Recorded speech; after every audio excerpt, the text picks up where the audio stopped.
दोस्तों, चाणक्य कहते हैं, शत्रु को मिटाने के लिए तलवार की आवश्यकता नहीं होती। बुद्धि ताकत से ज़्यादा शक्तिशाली है, तो बुद्धि और नीति काफ़ी है। तो वो इतिहास के पन्ने से नहीं, मानव मन की अभेद्य समझ से बोल रहे होते हैं। आज हम वही प्राचीन चाणक्य नीति लेकर आए हैं, पर आधुनिक भाषा में, ताकि आप जान सके कि इसे शांतचित्त, सूक्ष्म बुद्धि और दंडबंध रणनीति से किसी विरोधी का असर खत्म किया जा सकता है, बिना किसी अस्त्र शस्त्र हथियार, बिना कोई मुकदमे के।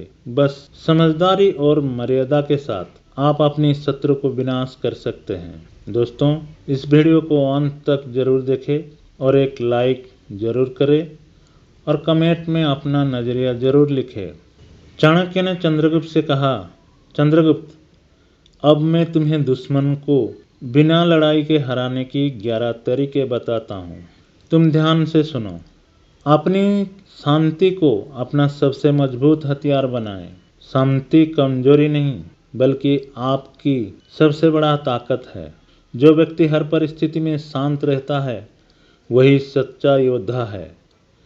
लोग अक्सर सोचते हैं कि जोर जोर से चिल्लाने या गुस्सा दिखाने वाला ही जीतता है, लेकिन सच्चाई यही है कि असली विजेता वही है जो अपनी मन का शांत, विचारों को स्पष्ट और धैर्य को अटल रखता है। कल्पना करें, कोई आपसे भड़काने की कोशिश करता है और आप बस एक हल्की मुस्कान के साथ वहां से आगे बढ़ जाते हैं। तो बताओ, जीत किसकी हुई? आपकी, क्योंकि आपने अपनी ऊर्जा बचाई, जबकि सामने वालों ने अपनी ताकत बर्बाद कर दी। शांति का मतलब कायरता नहीं है, ये सही समय पर अपनी शांत का उपयोग करने का कला है। दुनिया उन लोगों की सम्मान करती है जो शांत रहते हैं, लेकिन अपने इरादे में अड़े रहते हैं। अगली बार जब कोई आपको उस्काए तो चिल्लाए नहीं, बस मन ही मन मुस्काए और सोचे, क्या यह मेरे समय और ऊर्जा के लायक है? शांति को अपनी ताकत बनाए। शांति को अपनी ताकत बनाने के लिए अपनी भावनाओं को नियंत्रित करें और हर परिस्थिति को निष्पक्ष दृष्टिकोण से देखें। याद रखें, आचार्य चाणक्य ने अपना 11 नीति से शत्रु को विनाश करने का उपाय कहा है। चाणक्य की नीति का मूल उद्देश्य व्यवस्था और धर्म का रक्षा है। व्यक्तिगत बदले की आग में यह मार्ग नहीं होना चाहिए। पहला है सूचना प्राप्ति और अवलोकन। पहले जाने फिर वार करें। चाणक्य कहते हैं, शत्रु का विजयकरण पहले उसकी सोच विचार व हालत को समझने से होता है। शत्रु के गुण दोष, उसकी स्रोत समर्थन, उसकी जरूरतें, उसकी कमजोरियां, ये सब बतौर खजाना है। शत्रु को समझकर आप उसकी गलतियों को बड़े आकार में उजागर कर सकते हैं। कैसे काम करता है? आंकड़े तथ्य इकट्ठा करें। सार्वजनिक व्यवहार, उपलब्धियों और विकल्पताओं को विश्लेषण करें। कानूनी व सार्वजनिक स्रोत है, सत्यापन करें। बिना अवैध जासूसी के खुले स्रोत से जानकारी लें। नंबर 2, समय का सदुपयोग। सब्र महान अस्त्र है। समय स्वयं न्याय करता है। चाणक्य का मंत्र, जल्दबाजी से हानि और धैर्य से जीत। किसी शत्रु की गलती को तुरंत नहीं बढ़ाना, बल्कि धीरज से हर संकेत को नोट करें और समय आने पर संपूर्ण सच्चाई सामने रखें। सार्वजनिक व्यवहार, वित्तीय रीतियां या नैतिक विसंगतियां समय के साथ और स्पष्ट हो जाती है। नंबर 3, मित्र बनाओ, दुश्मन को अलग करो। विद्रोह तोड़ने के लिए गठबंधन बनाओ।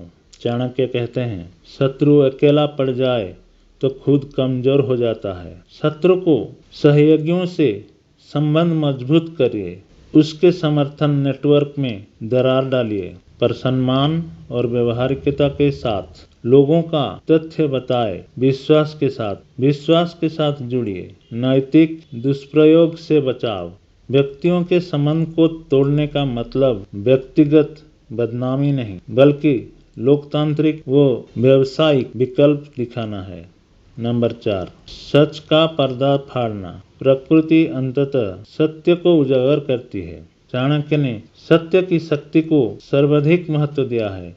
यदि शत्रु को नियत या कर्म असत्य पर आधारित है, उसे तथ्य और प्रमाण के साथ उजागर कीजिए, पर कानूनी और नैतिक तरीके से। झूठ अपने आप गिरेगा यदि सही मंच पर रखा जाए।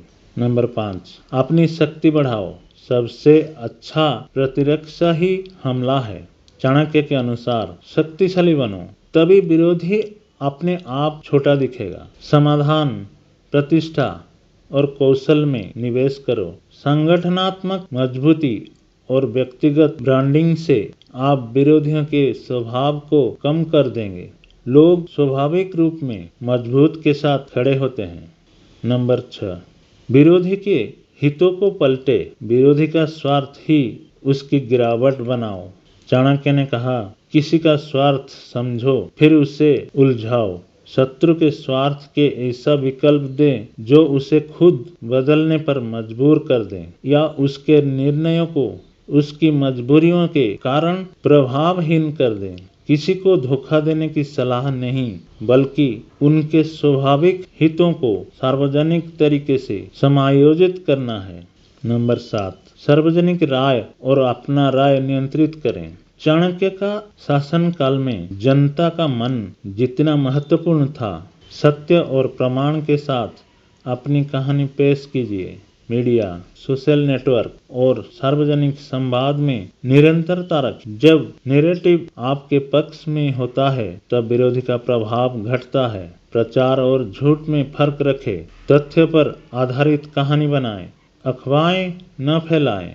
नंबर 8, आर्थिक दबाव बनाओ, कानूनी और पारदर्शी तरीके से। चाणक्य ने अर्थशास्त्र की नीति में आर्थिक साधनों का जान पहचान वाला इस्तेमाल बताया। यदि कोई संगठन या व्यक्ति आर्थिक रूप से अस्थिर है, बाजार, कानूनी, नैतिक दबाव से उसकी विश्वसनीयता घट सकती है। पर यह सब कानूनी, पारदर्शी और न्यायसंगत तरीके से होना चाहिए।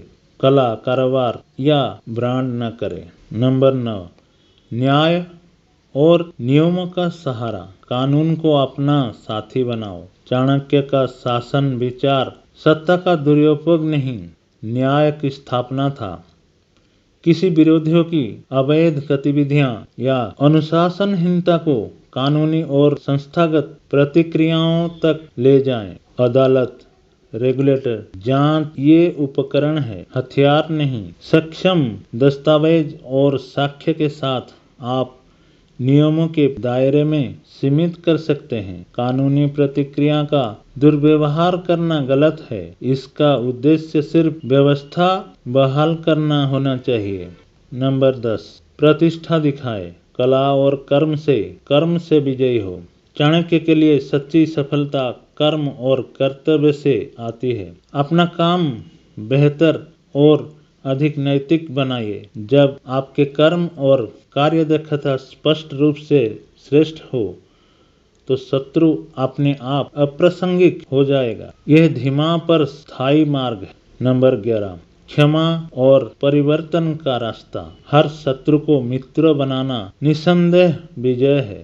चाणक्य ने आत्मनियंत्रण और क्षमा को भी नीति का अंग माना। कभी कभी सबसे महान नीति है समझौता और परिवर्तन के द्वार खोलना। शत्रु को विकल्प दें कि वह अपनी रणनीति बदले। सार्वजनिक मंच पर उसका पुनरीक्षण होने दे। इससे दोनों पक्ष का नुकसान कम होता है और विरोधी का खौफ समाप्त हो जाता है। चाणक्य ने सत्ता का अर्थ सिर्फ सत्ता पाने तक सीमित नहीं माना। उसके लिए लक्ष्य था दीर्घकालिक स्थिरता, न्याय और सामूहिक हित। उपरोक्त 11 नीतियाँ हिंसा से परे, बुद्धि, संयम और नैतिक बल के बुनियाद पर है। याद रखें, किसी को बर्बाद करने का विचार तभी स्वीकार्य है जब वह समाज या निर्दोषों के लिए खतरा हो। व्यक्तिगत बदले की आग से नीति का विकृत इस्तेमाल विनाशकारी होता है अपने और समाज के लिए। दोस्तों, वीडियो अच्छा लगे तो कमेंट ज़रूर करना, लाइक सब्सक्राइब भी करना मत भूलिएगा। आज के लिए इतना ही, धन्यवाद।